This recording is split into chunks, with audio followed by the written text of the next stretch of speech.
You know, hip-hop changing from positive to negative was not a consequence of history. It was not a circumstance of history. It was nothing that just happened on its own. It had nothing to do with the changing of the times. It had nothing to do with that. It had everything to do with the fact that there are people in this particular society who wants to see us exactly where we are.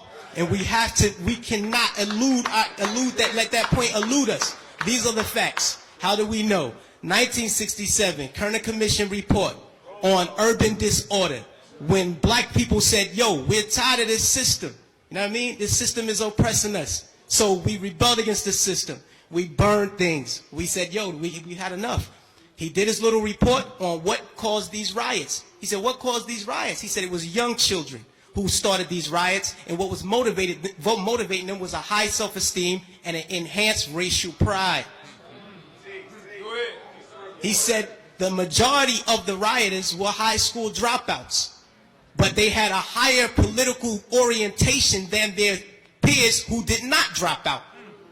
And they saw the system as their enemy, so they attacked it in the right circumstance. So, fast forward to 1992. Same thing. #1 record on the radio, we had Fight the Power. Fight the Power is on the radio. Rodney King gets beaten before the world. The black youth rebelled against the system. Again, they did it again. And why? What primed them? Positive hip-hop. Primed them. Fight the Power. X-Clan. Brand Nubian. You had these groups out here who were pushing, who were politically orienting black kids in the right direction, giving them the proper prompters that they needed so that they can respond properly to oppression. All right? In 1967, when the riots happened, he saw that the self-esteem and the racial pride was fueling this. So he said, how do I bring that down so that they will not riot? And what he did, he flooded the airways with black exploitation movies. Nigga Charlie and the Return of Nigga Charlie. These were movies. Hip-hop didn't start calling people niggas. We had Shaft. We had Coffee. Black girl turned prostitute to do whatever. You know what I mean? But these black exploitation movies brought down the self-esteem and the racial pride so that the kids will not rebel against the system of oppression. 92, the racial pride was back in effect. We had black kids going to Dr. Ben Yuckinen lectures. We were spending our money to go see Farrakhan speak as opposed to going to a strip club. This is where we were. The most coveted article of clothing was a historically black college or university sweater. We were motivating children towards positive attitudes and lifestyles. And when Rodney King got the beating, heads responded properly. Fast forward to our day. Sean Bell is shot 50 times in the street in New York by police officers. #1 song on the radio, Like a Lollipop. Nobody do nothing.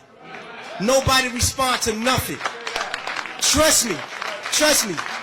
Just like the brother, I believe it was JT, the bigger figure, who said that the label executives came to him and said, yo, brother, we need you talking about guns and whores.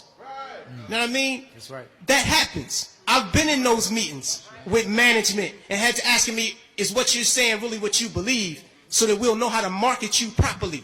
You know what I mean? This happens. Young Buck on his album, he has a song on his album that talks about police terrorism. The label said absolutely not. Jimmy Iovine said absolutely not. You cannot put that record on the album because it might create an atmosphere that might put police officers' lives in danger. Right. So they took the record off, but they let him keep the other 14 songs on the album that talked about killing black youth.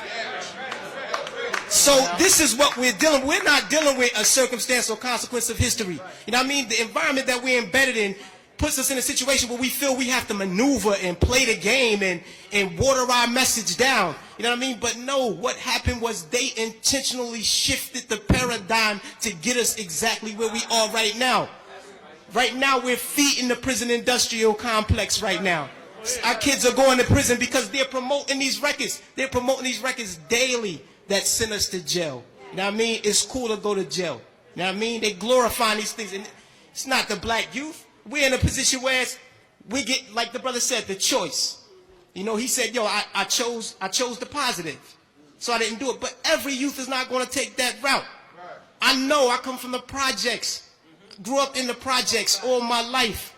You know what I mean? And we're not turning down $500,000 to say nigga. We're not going to do it because we won't turn down 200 to take a package of crack from one corner to the next. You know what I mean? We living in a state of poverty and want of all things. So it's hard for us to make that. Our judgment is clouded. And they knew that the judgment would be even more clouded if they took groups like X-Clan off the radio. This is just what it is. And until we start to deal with the environment that's shaping the behavior, we'll never get to the next level. We have to confront that. Smart mindset smarter. Use your brain. Smart mindset smarter. Use your brain. Don't take brain control.